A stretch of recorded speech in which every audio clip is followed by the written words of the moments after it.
Hello students, I welcome you all in e-learning platform. Today I will teach you chapter 18. Chapter name is Democracy and Equality and we will start from page number 51. And okay, let us start the video.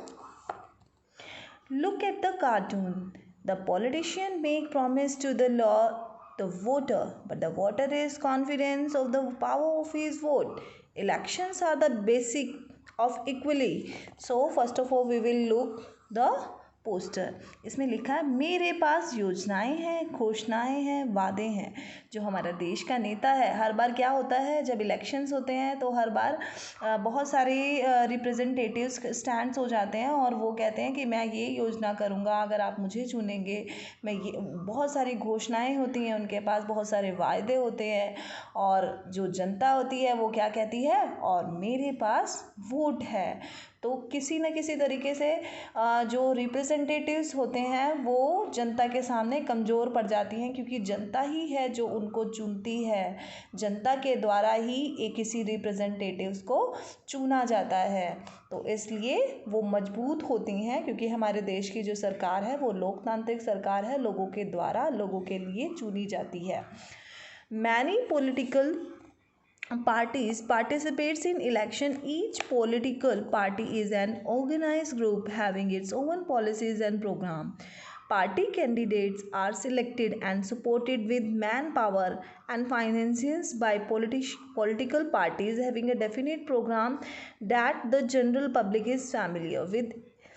Independent candidates have to campaign on their own, hence it is not an easy task for an independent candidates, a person who does not belong to a political party, to contest election. तो election में बहुत सारे representatives खड़े होते हैं और वो अपने अपने वायदे करते हैं और उनमें से जो भी रिप्रेजेंटेटिव्स हमें बेस्ट लगता है तो सभी लोग अपने अपने वोट देते हैं. एक व्यक्ति को एक ही वोट देने का अधिकार होता है. एक से ज़्यादा वोट देने की अगर कोई कोशिश करता है तो उसे कानूनी जुर्म समझा जाता है. बहुत ही फेयरली ये इलेक्शंस होते हैं और जिसकी मेजॉरिटी होती है उसी को चुना जाता है. आगे है in Indian multi party system the party और a combinations of party that gets the majority from the government. तो क्या होता है कई बार जब किसी पार्टी को मेजोरिटी नहीं मिल पाती है, यानी कि जैसे हमारे यहाँ पर इंडिया में बीजेपी है, कांग्रेस है और अदर पार्टीज़ भी हैं जो एज अ रिप्रेजेंटेटिव्स खड़े होते हैं जिनमें, तो उनमें अगर किसी भी पार्टी को मेजोरिटी नहीं मिल पाती है तो वो 2-3 पार्टीज़ मिलकर मल्टी पार्टी सिस्टम बना लेते हैं, म्यूचुअल हो जाते हैं. जैसे कि 2009 और 2014 में कांग्रेस सरकार बनी थी तो वो 3-4 पार्टी मिलकर वो बनी हुई थी, जिसमें उन्होंने अपना एक रिप्रेजेंटेटिव्स उन्होंने इन्हीं पार्टीज़ में से चुन लिया और श्री मनमोहन जी को हमारे देश का प्रधानमंत्री बनाया गया. अभी 2019 में अभी इलेक्शन हुए थे रिसेंटली, तो उसमें हमारे देश के प्रधानमंत्री श्री मोदी जी चुने गए, नरेंद्र मोदी जी चुने गए. और यह पार्टी म्यूचुअल पार्टी नहीं है, यह सिंगल पार्टी है जो मेजॉरिटी से जीती गई है. तो मल्टी पार्टी सिस्टम में 3-4 पार्टीज़ मिलकर बनती हैं और जो भी रिप्रेजेंटेटिव्स उसमें पार्टीज़ के थ्रू ही चुना जाता है उसे प्राइम मिनिस्टर बना दिया जाता है. अ पार्टी और combinations of party that fails to get majority of seats in the election perform the role of opposition. तो जो पार्टी मेजॉरिटी गेन नहीं कर पाती है उसे एज अ अपोजिशन माना जाता है, क्योंकि वो अपोजिशन में स्टैंड हो जाती है, वो एज अ अपोजिशन का रोल परफॉर्म करती है. It keeps a check on the activities on the ruling party and protect the right of the people. तो वो ये भी चेक करती है कि जो पार्टी रूल कर रही है वो क्या एक्टिविटी कर रही है और वो लोगों के अधिकारों को प्रोटेस्ट कर भी रही है या नहीं कर रही है।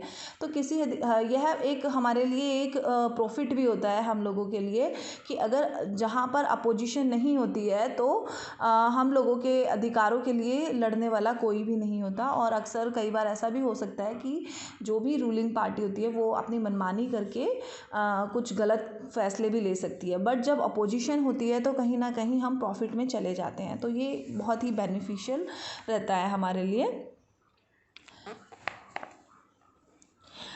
Before independence, some sections of our society suffered from economic and social backwardness. The constitutions of Free India made special provision for them so that everyone can live a life of dignity and enjoy equality. तो independence से पहले क्या होता था कि जो हमारे देश के लोग हैं उनकी इकोनॉमिक्स और सोशल स्थिति अच्छी नहीं थी। तो हमारे देश में कॉन्स्टिट्यूशन इस तरीके से बनाया गया जिससे सभी लोगों को समान अधिकार दिए जाएं और वो समान रूप से एक सम्मानजनक जीवन व्यतीत कर सकें।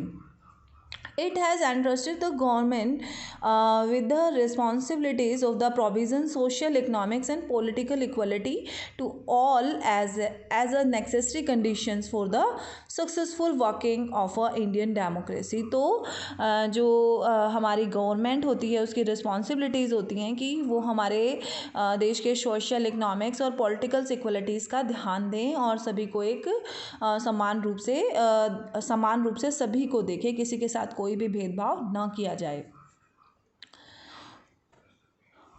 As you know, the preamble grants us the equality of status and opportunity. Our constitutions also give us the right to equality. The main provision of this right are: A.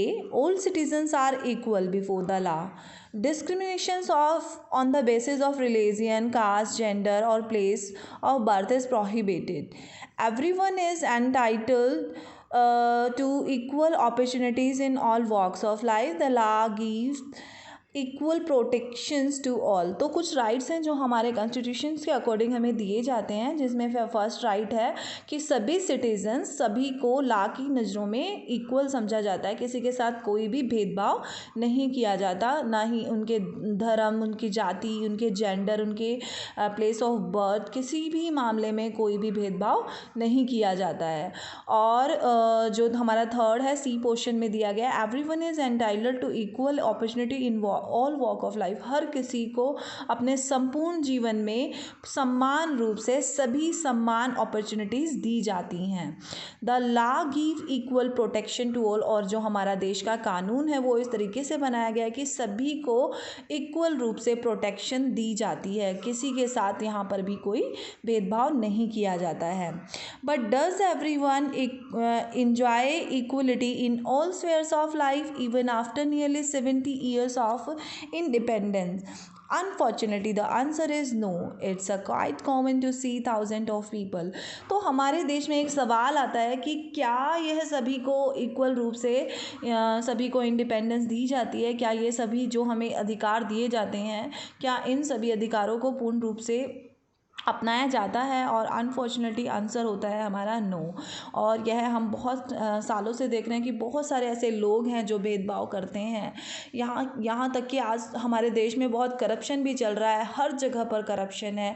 अगर आप हॉस्पिटल में जाते हो तो hospital में आप देखोगे कि अगर आपके पास टाइम की शॉर्टेज है तो आपको आगे नंबर लगवाने के लिए, अपनी पर्ची आगे लगवाने के लिए, अगर आप किसी को करप्शन कुछ पैसे देते हो तो वो आपका नंबर लग जाएगा, आप पहले डॉक्टर से मिलकर अपना ट्रीटमेंट करा सकते हैं। तो किसी हद तक वहाँ पर भी एक डॉक्टर जिसे हम एक भगवान का दर्जा देते हैं, वहाँ पर भी हमारे साथ एज ए करप्शन वहाँ पर चल रहा है। पुलिस की जॉब में अगर हम देखें तो वहाँ पर भी बहुत करप्शन चलता है। मैंने बहुत सारे ऐसे केसेस सुने हैं जहाँ पर ऐसा होता है कि पुलिस एज अ करप्टेड लोगों का ही साथ देती हैं। और जबकि हम यह कॉन्स्टिट्यूशन में लिखा गया है कि सभी लोगों को सम्मान देखना चाहिए, बट वो हर लोगों को समान रूप से नहीं देख पाते हैं। तो ऐसे बहुत सारे एग्जाम्पल हमें देखने के लिए मिलते हैं सोसाइटी में, जो ये प्रूव करते हैं कि जो कॉन्स्टिट्यूशंस के रूल्स हैं, जो हमें राइट टू इक्वलिटी दी जाती है, वो नहीं दी जाती पूर्ण रूप से। तो आई होप आपको ये वीडियो अच्छी लगी होगी और आपको अच्छे से सब कुछ क्लियर हुआ होगा। अगर आपको कुछ क्लियर नहीं हुआ है तो प्लीज़ मुझे कमेंट्स बॉक्स में आके बताइएगा। Thank you.